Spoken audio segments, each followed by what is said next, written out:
Squaresoft's foray into the CD-based era was a veritable success. Final Fantasy VII shattered sales records on both coasts, selling an astounding 2.3 million copies within 3 days of its Japanese release, and an additional 330,000 later that year in America.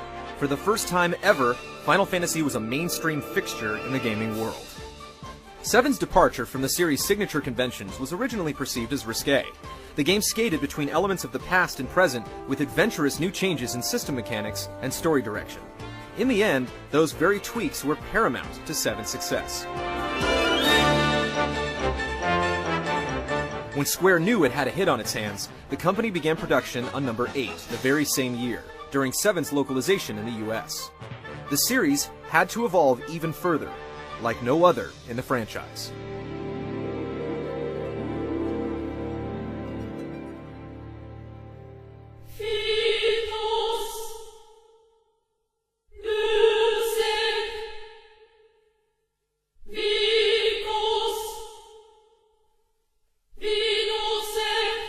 Final Fantasy VIII was released in Japan on February 11, 1999, September 7th in the States.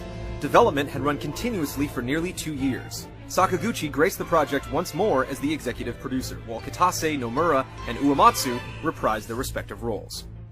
The experience that Square gained during the production of VII bolstered its understanding of the PlayStation hardware's capabilities. With this knowledge in hand, Kitase envisioned the next game sporting a more realistic look, and with Nomura's encouragement, a school-days aesthetic similar to popular Japanese dramas and animes airing at the time. With this came realistically proportioned character models, the first the series had ever seen. And the ballad of Squall Leonhardt and Rinoa Hartley.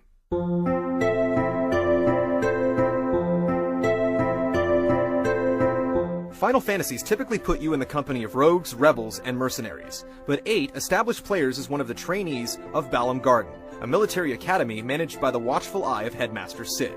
Squall, an introverted gunblade specialist, was one of the school's most promising students. On the day of his graduation exam, he was contracted by the state of Delay to repel the forces of the invading Galbadian Empire.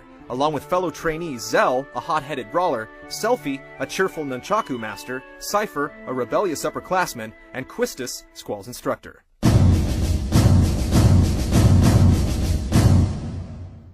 Squall's Galbadian encounter was the first of many.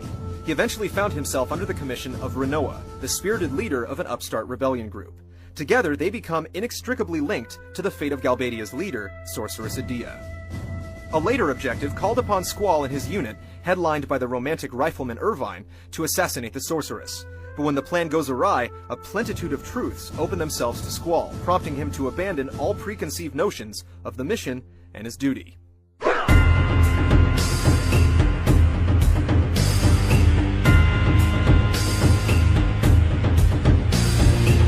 A sorceress from the future, Ultimisia, was revealed as the true culprit, manipulating time itself in a bid to unite her dimension with the past. Together with his companions, Squall ventured into the Den of the Lion to restore order to the world and protect the ones dear to his heart.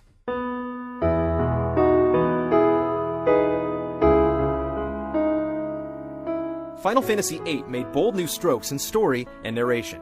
The theme of love had always played a part in side stories prior, but for the first time, it was brought into the foreground as the main motivator for the protagonist's actions.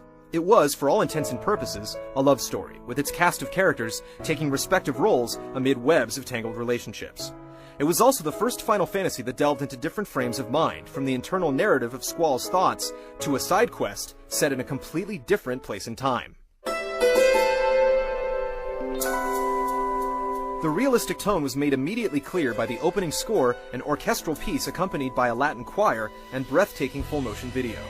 Along with the game's title theme song, Eyes on Me, sung by Chinese pop star Fei Wong, 8 was the first of the series to feature lyrical scores.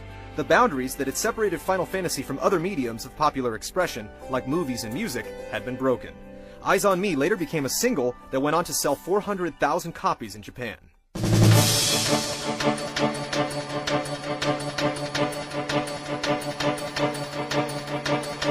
One of Squall's first outings pitted him against the fiery Ifrit, who wasn't known as a summon or Esper, but as a GF, or Guardian Force.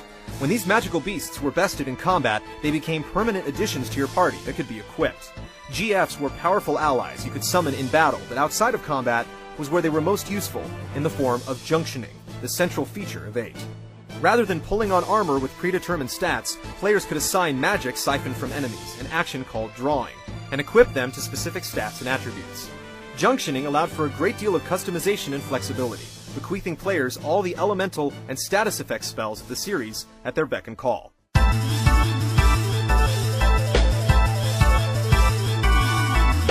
Apart from the radical changes in magic and summons, the combat structure, for the most part, resembled the 3-man active time battles from 7.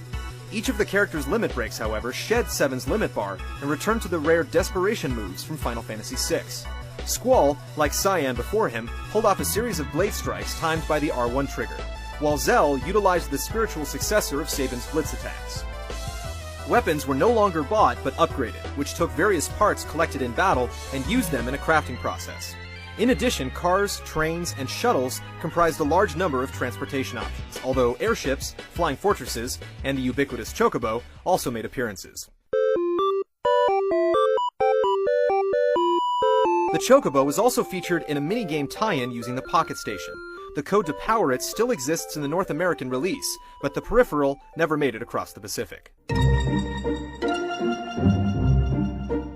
One of Final Fantasy VIII's biggest side features was Triple Triad, a robust minigame that took place on a grid with numbered cards.